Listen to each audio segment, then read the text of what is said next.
नमस्कार विद्यार्थी भाइयों बहनों, धोरण 9 विषय हिंदी पाठ 21 क्रांतिकारी चंद्रशेखर का बचपन भाग 2 આગળ જોઈએ આપણે એ પહેલા પુનરાવર્તન કરી લઈએ આપણે કે મહાત્મા ગાંધીજી દ્વારા જ્યારે અસહયોગ આંદોલન ચલાવવામાં આવ્યું જે અંગ્રેજોની વિરુદ્ધમાં ત્યારે शेखरना मन में पण एक भावना उभी थी कि हूँ पण आ आंदोलन में भाग लऊं, पण एने घरमांथी एने बहार जवा देवानी मनाई हती एटले जई शकतो नहोतो। छतां पण पोताना तरफथी आ आंदोलन कंईक भाग लेवा माटेनी जे इच्छा छे ए इच्छाने ए केवी रीते पूरी करे छे ए आपणे जोयुं। ते बारी में उभा रहीने महात्मा गांधीजी ने जय बोले छे, जयरे बार थी सरघस जाए महात्मा गांधी ने जय बोलता बोलता जाए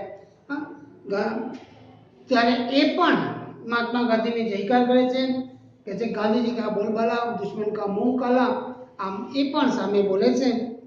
त्यार पछी बीजो प्रसंग छे के विदेशी चीज वस्तुओनो जे बहिष्कार करवामां आवे छे आंदोलनना संदर्भमां असहयोग आंदोलन संदर्भ में ए असहयोग आंदोलन संदर्भ में ए पण पोते सहयोग आपी रह्या छे गांधीजी ने कि पोताने घरमांथी दरेक कमरामां फरीने बधा विदेशी कपड़ा भेगा करे छे, खुल्लामां लावी केरोसीन नाखी अने एने सळगावी मूके छे। एना बदलामां माता तरफथी एना गाल पर तमाचो पण मारवामां आवे छे અને ગાલ પર લાલ કરી દેવામાં આવે છે। તો આમ પોતાના આ શેખરના બચપનના અનુભવો છે એ અનુભવો અહીંયા આપણને બતાવવામાં આવ્યા છે।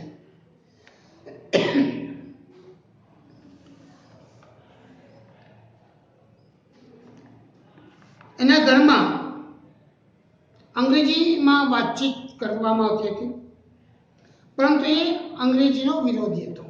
પોતાની માતૃભાષા જે બાળક સૌથી પહેલા શીખે છે જ્યાં જન્મ્યા છે ત્યાં પોતાની માતૃભાષા છે એ માતૃભાષા પહેલા શીખે છે પછી બીજી ભાષાઓ શીખતું હોય છે બાળક। પરંતુ શેખરના ઘરમાં તો બચપનથી જ એને ઘરમાં અંગ્રેજી બોલવાની આદત પડે છે। કેમ કે એમના ઘરનું વાતાવરણ પણ એવું છે। એમના પિતાજી એક અધિકારી હતા જે અંગ્રેજ સરકારમાં નોકરી કરતા હતા।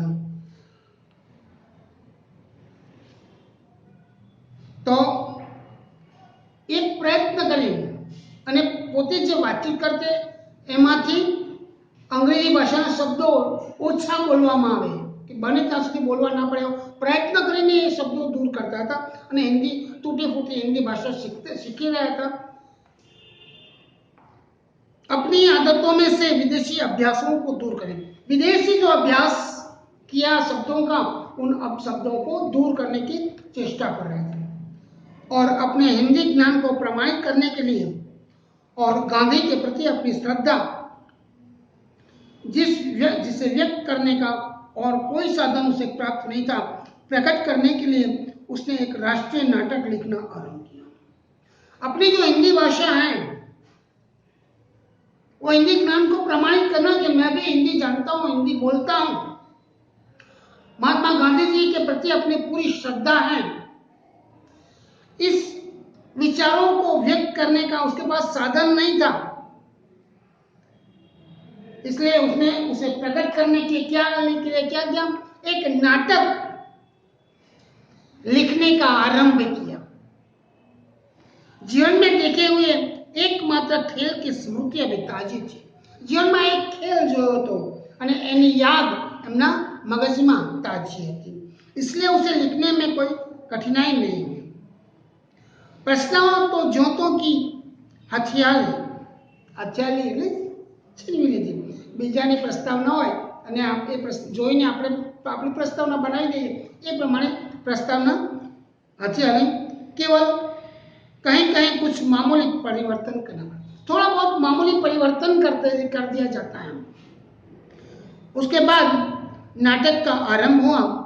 एक स्वाधीन लोकतंत्र भारत का विराट स्वप्न, एक स्वाधीन आजाद भारतનું एक स्वप्न જેના રાષ્ટ્રપતિ महात्मा गांधी છે और सिद्धि के लिए साधन है अनवरत कताई और बुनाई। देश ने सिद्धि प्राप्त કરવા માટેના જે સાધનો છે એ ગાંધીજી દ્વારા ચરખાનો જે વાત કરવામાં છે, કાંતવું, વણવું અને એને બુનવો, विदेशी माल और मनुष्य का परित्याग, विदेशी मानव અને વિદેશી વસ્તુઓનો ત્યાગ કરવો, આ એક વિરાટ સ્વપ્ન જુએ છે અને એ નાટકના સ્વરૂપમાં લખે છે। परित्याग, प्रत्येक अवसर पर दूसरा गाल आगे कर देना, प्रत्येक अवसर पर अपना गाल आगे करना। कहा ना, एक गाल पर तमाश मारे तो दूसरा गाल धर देना। सत्य हरिश्चंद्र का इंद्रलोक आरंभ से हटकर अंत में आ गया। अपने ऊपर शिखर की प्रतिभा द्वारा सूर्यास्त के सुनहरे टापू की छाप लेकर शेखर के नाटक का अंतिम दृश्य था स्वाधीनता और बाधाहीन भारत का एक स्थूल आकार। शेखर द्वारा जो नाटक લખવામાં આવ્યું એ નાટકમાં એના અંતિમ દૃશ્યમાં સ્વાધીન ભારત, બાધાહીન કોઈપણ વગરની મુશ્કેલી વગરનું ભારત, एक स्वप्न, अंतिम दृश्य ए नाटकનું લખે છે। नाटक पूरा हो गया। शेखर ने सुंदर देशी स्याही से उसकी प्रतिलिपि तैयार की और उसे अपने पुस्तकों के नीचे छिपा कर रख दिया। शेखर ने क्या किया, स्याही से एक कॉपी बनाई उसकी, देशी स्याही से एक और लिपि, प्रतिलिपि उसके जैसी एक लिपि तैयार की और उसे कहाँ छिपा कर दिया, अपनी पुस्तक के नीचे। अपनी जो पुस्तकें थे उन पुस्तकों के नीचे उस नाटक की कॉपी को छुपा कर रख दिया। पहले साहित्यिक प्रयत्नों की गति उसे अभी याद थी। पहला जो प्रयत्न किया साहित्यिक गतिविधि का, तो उसे याद है कि शुरू में जब शुरू किया था नाटक लिखना तो क्या हो रहा था, कैसी अनुभूतियां हो रही थी। इसलिए उसे अपना यह नाटक या अमूल्य रत्न किसी को नहीं दिखाया, सरस्वती को भी नहीं। अपना यह नाटक उसने किसी को नहीं दिखाया, सरस्वती को भी नहीं। और हर समय जब जहां वह जाता उसके मन में एक ध्वनि गुंजा करती, मैं शेखर हूं, एक अपूर्व नाटक का लेखक चंद्रशेखर। वो जहां कहीं जाता है तो अपने मन में वो भाव लेकर रहता है कि मैं कौन हूं, तो मैं एक नाटककार हूं, एक नाट्य लेखक हूं, ऐसा अपने मन में वो सोचता है। और मैंने अकेले ही बिना किसी की सहायता के अपने हाथों से उसका लिखा। मैंने जो नाटक लिखा है उस नाटक लिखने में मैंने किसी की भी सहायता नहीं ली। नाटक में मुझे किसी ने किसी भी प्रकार की कोई मदद मैंने नहीं दी। मैंने स्वयं अपने आप अपने हाथों से यह नाटक लिखा है। इसलिए अपने मन से अपने आप को एक नाट्यकार, नाटक के लेखक समझने लगता है। स्वाधीन बाधाहीन भारत के उस चित्र का मैंने, वो कहता है कि वो नाटक था, वो स्वाधीन भारत का नाटक है और इस चित्र को मैंने संपादित किया है।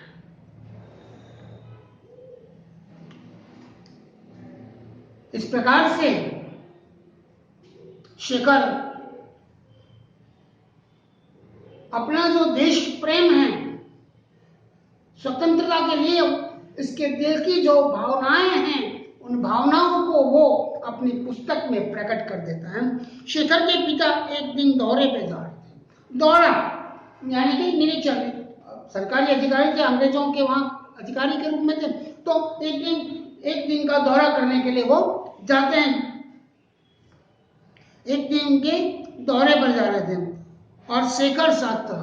एक દિવસની વિઝિટ હતી બહાર ફરવા માટેની, તો એ શેખરને સાથે લઈને એમના પિતા નીકળે છે।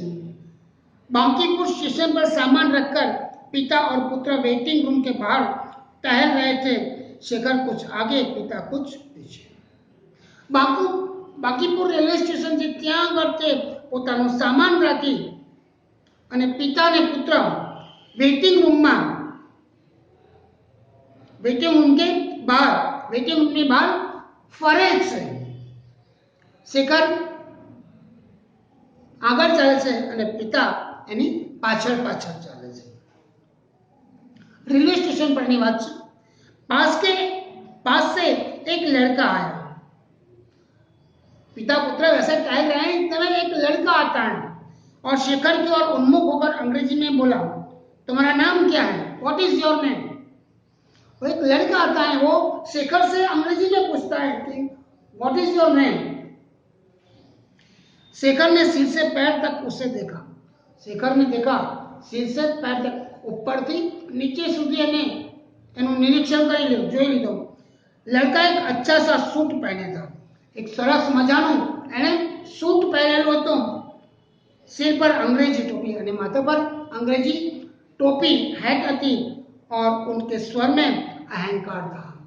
वो जो जिस तरीके से बोल रहा था तो उसके बोलने के तरीके से ये समझ में आता है कि इसकी जो भाषा है वो अहंकार से भरी हुई है. यानी वो अभिमानी अहंकारी लड़का उसके सामने है और वो उससे पूछ रहा है कि व्हाट इज योर नेम.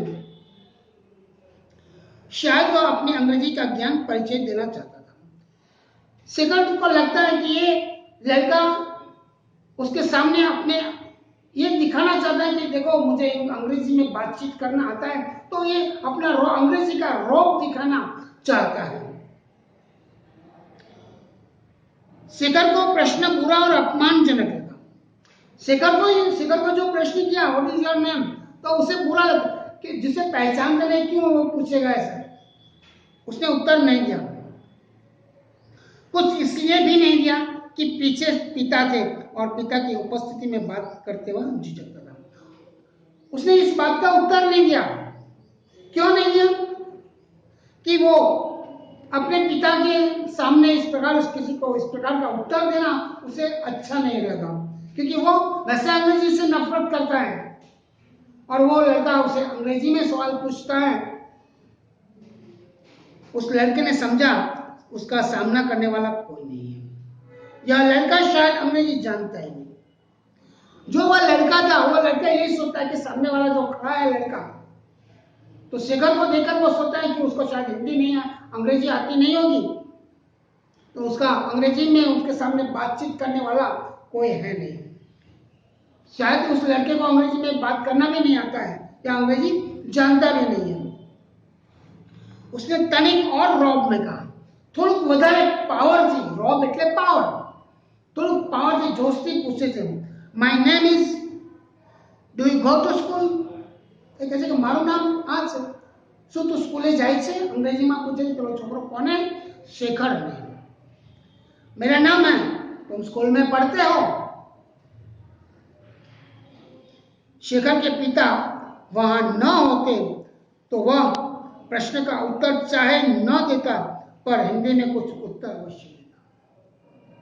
यहां पर शेखर के पिता शेखर के साथ में हैं, तो उसके लिए वो उस लड़के को इसका भी उत्तर नहीं देता है, क्योंकि वो फिर से अंग्रेजी में पूछ लेता है कि my name is, do you go to school? अगर पिता नहीं होते तो उसका उत्तर हिंदी में अवश्य दे देता हो. उसके मन में यह संदेह भी उठ रहा था कि वह लड़का शायद कोई पाठ ही दोहरा रहा है, और ये शेखर समझा शायद कोई पाठ तैयार कर रहा हो, तो अपने मन में बार बार वो दोहराता रहता है.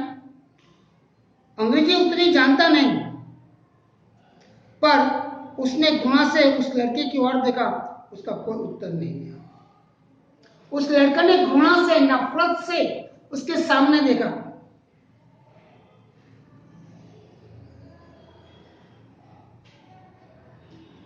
कोई उत्तर नहीं दिया. पिता के पुत्र स्वर ने कहा, शायद उस लड़के को जताने के लिए कि मेरा लड़का अंग्रेजी जानता है. यहां पिताजी को गुस्सा आता है. क्यों आता है? तो लड़का अंग्रेजी में पूछ रहा है, तो तू अंग्रेजी में उसके जवाब क्यों नहीं दे रहा है? तो गुस्से भरे स्वर में कहते हैं, जवाब क्यों नहीं देता? शेखर और भी चिढ़ गया और चुप हो। शेखर को और भी गुस्सा आया, जवाब देना ना देना मेरी मर्जी की बात है, मैं क्यों जवाब दूं? लेकिन चुप हो जाता है। वह लड़का मुस्कुरा कर आगे बढ़ा। वह जो लड़का था वो खुश था, हंसता और मुस्कुराता हुआ वहां से निकल जाता है। उसे ऐसा लगता है, देखो मुझे कैसी अंग्रेजी आती है, सामने वाला मेरे सवाल का जवाब भी नहीं समझ रहा है, सवाल ही नहीं समझ रहा है, उसका जवाब नहीं दे रहा है। तो वो खुश होता है, अभिमान होता है उसे। पिता ने कहा, इधर आओ। शेखर उनके पीछे पीछे वेटिंग रूम में गया तो पिता ने उसका कान पकड़कर पूछा, जवाब क्यों नहीं दिया? मुंह टूट गया है? पिताजी को यहाँ गुस्सा आता है। शेखर को बुलाते हैं कि यहाँ पर आओ। वेटिंग रूम में जाते हैं, इसका कान पकड़कर गुस्से से फिर पूछते हैं कि उसने तुझे जो सवाल किया तो तूने जवाब क्यों नहीं दिया? क्या तेरा मुंह टूट गया है? इस सवाल का शेखर कुछ जवाब दे इसके पहले ट्रेन आ जाती है और शेखर कुछ उत्तर देने से या न देने की गुस्ताखी करने से जवाब आपको કે ન આપવું એમાંથી બચી જાય છે, કેમ કે જો જવાબ આપે તો પણ ગુસ્સે થાય કે એને અંગ્રેજી એને સ્વદેશી ભાષા માતૃભાષા પસંદ છે, અંગ્રેજીથી એ નફરત કરે છે, પણ એ પિતાજી આગળ એવું કહી શકતો નથી અને કહેવામાંથી બચી પણ જાય છે, એટલે પિતાજીનું અપમાન પણ ન થાય। दूसरे दिन बीजा दिवस है, घर पर पिता ने मां से कहा, हमारे लड़के सब बुद्धू है। बीजा दिवसे एक वनडे ट्रिप करीने घरे पाछा जाय छे त्यारे शेखरनी माता ने शेखरना पिता कहे छे कि आपणा छोकराओ साव बुद्धू छे, हमारे लड़के सब बुद्धू है। किसी के सामने तो बोल नहीं निकलता, कोई कहीं प्रश्न करे तो सामने बोली पण नहीं सकता है। शेखर सुन रहा था, उसने सुन लिया। यहाँ पर ये जो भाग हैं, ये भाग यहाँ पर पूर्ण होता है, ये पाठ भी यहाँ पूर्ण हो जाता है। इन दो भागों में ये पाठ पूर्ण हो जाता है। दोस्तों, स्वाध्याय के जो प्रश्न हैं वो प्रश्न अपनी नोट्स में अवश्य लिखें और इसे तैयार करें।